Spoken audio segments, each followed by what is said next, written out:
Yo, what's up? It's SNT and you're watching The Bike Show. This is the weekly series where we check out some of your amazing bike builds.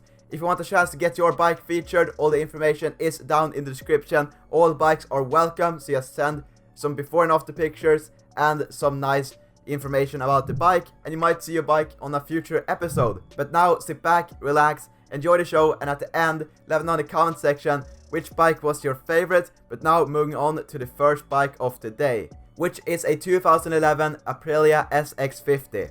As per usual, he bought it in relatively stock condition and drove it like that for about 1,000 kilometers. After that, something happened with the ignition and he ended up blowing a big hole through the piston. Since he had to rebuild the engine anyways, he figured why not do something fun. So he decided to build the engine with quite a powerful setup, including the Italkit 88cc cylinder, Italkit 44mm crankshaft, Stage6 high flow intake kit, Stage6 28mm carburetor, MVT digital direct ignition, and a Voca Cross 1890 exhaust.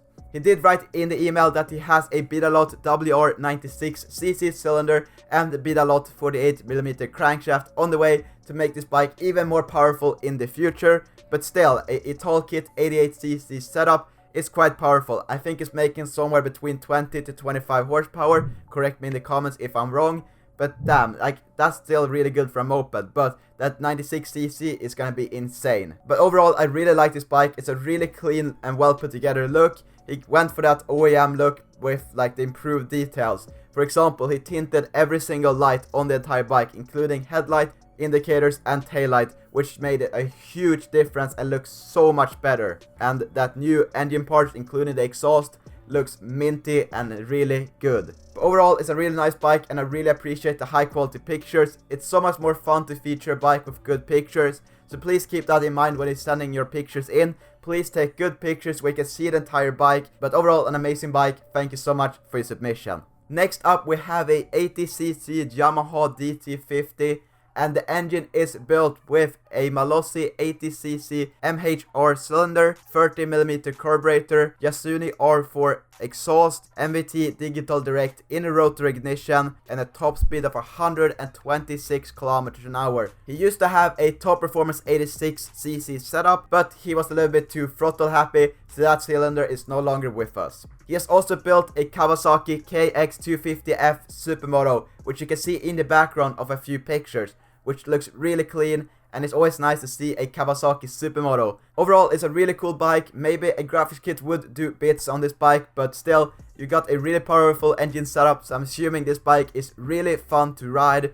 And it's also fun to see the Kawasaki Supermoto. Two birds in one stone, I guess we could call it, an extra bike for this week's bike show. But yeah, overall, two really sick bikes. Thank you, Robin, for your submission. Third bike of the day is a 2014 Beta RR Track 50 Supermoto.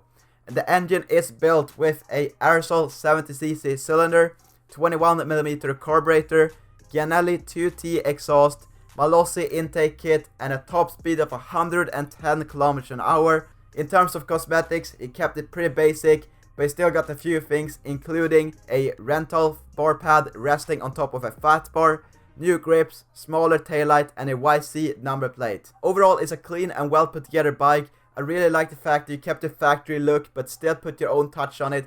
Looks really nice, and maybe you could get some decals for the number plate, but other than that, it looks really nice and clean. Thank you so much for your submission.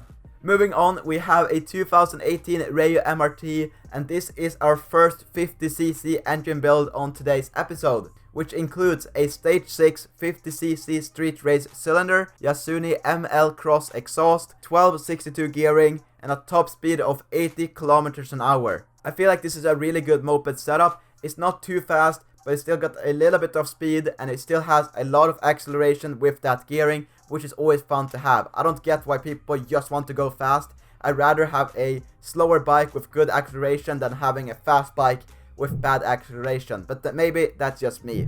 He also got some visual tuning parts, including a KTM SXS number plate and front fender, timeless fat bar, painted swing arm and forks, and also a Stage6 graphics kit on there tying the bike together. It would have been fun to see some decals on the front fender and number plate, but still, it looks really good, and always fun to see a clean and simple build with a little bit of power, nothing too crazy. The bike looks really good. Thank you so much for sending it in to the show. Last bike of the day is another Beta RR Track 50 SM. It's a 2019 model, so it was relatively stock when he bought it, but he still wanted some power out of the thing, so he bought a Voca exhaust and a unrestricted CDI box to get that little extra power out of the bike, which gives it a top speed of 87 km/h. He also added a number plate with a matching decal, which looks so good. Like, it's cool to have a number plate, but once it's matching the rest of the bike, it's so much better, and he definitely did a good job with that. He said in the email that he's going to get a new graphics kit in the future for this bike. If you improve your bike in terms of performance, visuals, or both, feel free to send it in with some updated pictures and information to my email address sntbikeshow@gmail.com, because I would love to see the updated and improved look of your bike, and maybe it will be on the show as well as a reoccurring guest. It was always fun to see people taking something cool and making it even better in the future. But that was the 5 amazing bikes from this week's bike show. Let me know in the comment section which bike was your favorite, and if you haven't already, make sure you subscribe to the channel, join the family, join the squad on the road to 100,000 by the end of the year. Subscribe to the channel. Thank you so much for watching, and until next time, remember, as always, stay awesome, be positive. It's been Boys and T, and I'll see you in the next one.